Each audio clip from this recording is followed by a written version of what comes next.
I am from a small town in Upper Michigan.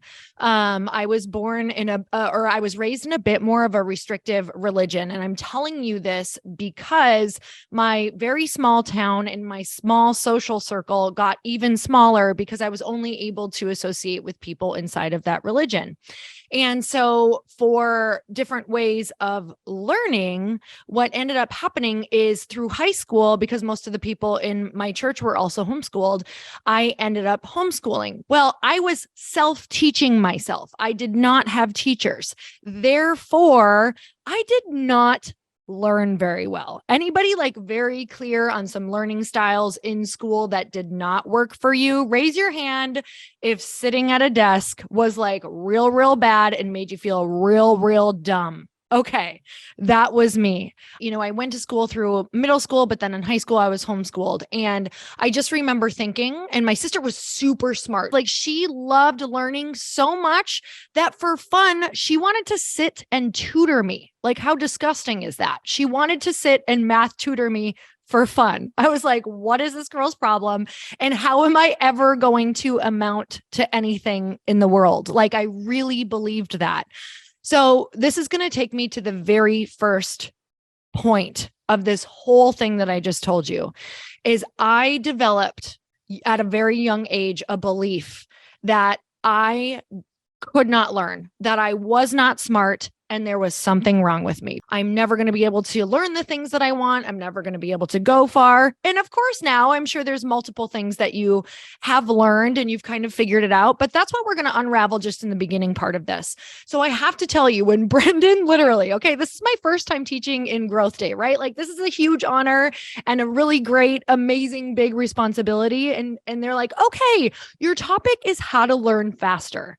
Here is what happened in my brain, you guys. Like I got so triggered because I was like, oh my God, how am I supposed to teach about how to learn faster when I am a slow learner?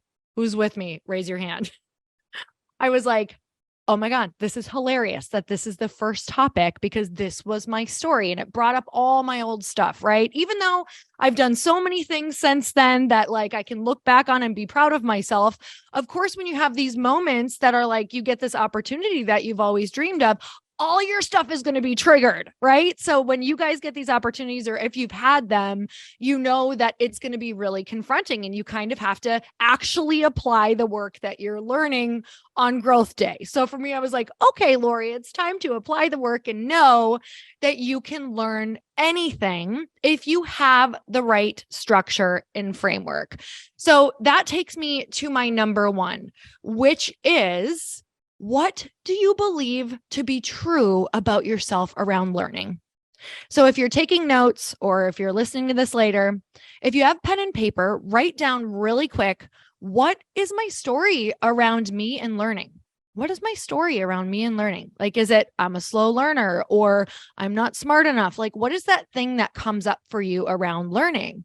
And for me, it was the moments when my sister would do something and she would get, straight A's, or it was really easy for her. And I would compare myself to her and I'd say, well, I must be slow. I must not be good. So my story is I'm a slow learner. And so in order for me to even be able to get to a place where I can start learning, guess what I have to do, right? I have to start to believe that I can do it. And I also have to change my story. So my story now is that if I am patient with myself, and if I implement the things that I'm going to talk to you about today, that I can truly learn anything with enough patience and focus. I went and I studied so much on learning, you guys. And I thought of my friend, Jim Quick. Who knows Jim Quick? Raise your hand if you know Jim Quick. Okay.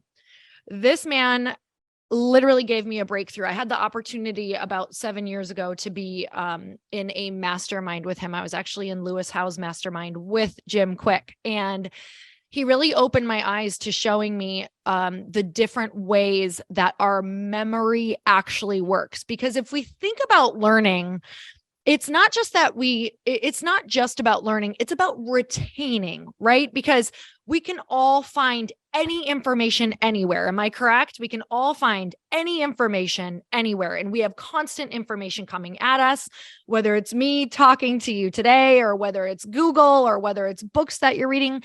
And I know that if you're in here, I know that if you're on Growth Day, I know you love consuming information.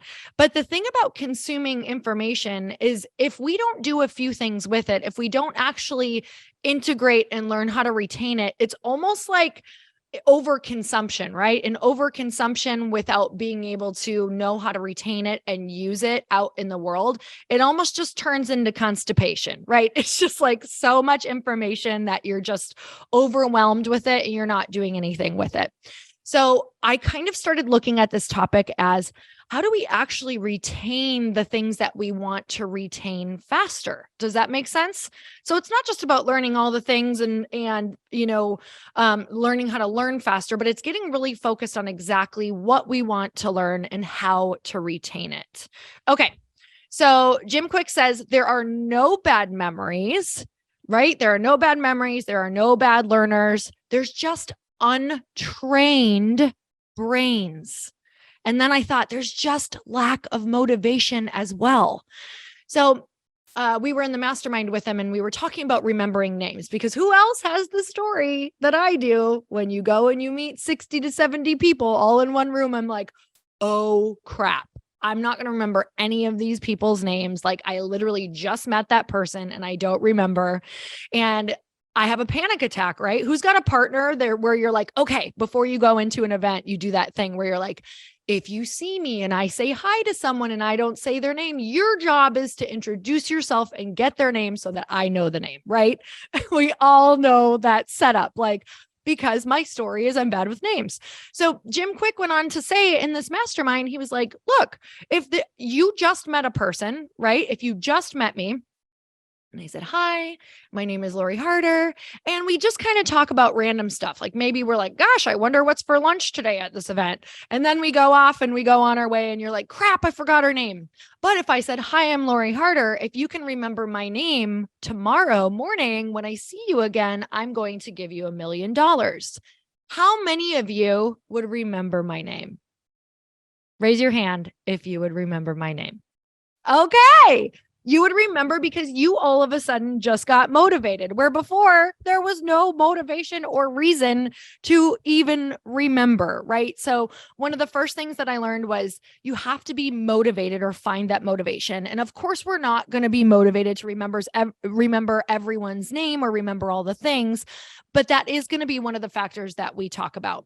So he goes on to say, before we move on, I love this. He says, all you have to remember is be fast, BEFAST. So B is for believe. And he says, memory is a state. Like, in order to remember, you have to be in a good state. So if you're depressed or if you're really tired, you're probably not going to remember. If you're having a good time, if you're having fun, if you're moving your body, you're probably going to have a higher chance of remembering. So E is exercise. And this one is really huge for me. I actually went, and instead of me panicking over my notes this morning and going over everything, I went and did a workout and a walk, because while I was moving my body, I wanted to recall things, because he says, when your body moves, your mind grooves, meaning you're starting to like integrate into your body and attach things. F is forget about anything else that you're trying to do and just focus on the task at hand. And A is active. Get active and move around, do different things to try to remember. S is for state. He says all learning is state dependent. And T is teach. I love this one because I'm literally doing it right now and I use it for everything that I want to remember. It means what you teach, you get to learn twice. And I believe that when you teach, you truly understand. This can be your day for personal growth. This can be that day you committed to and you remember and you go, that was the day I got myself a community. I got better coaches. I committed to making my life the absolute best that I could. This is that day. Make today your growth day. Click the button on this page and sign up right now.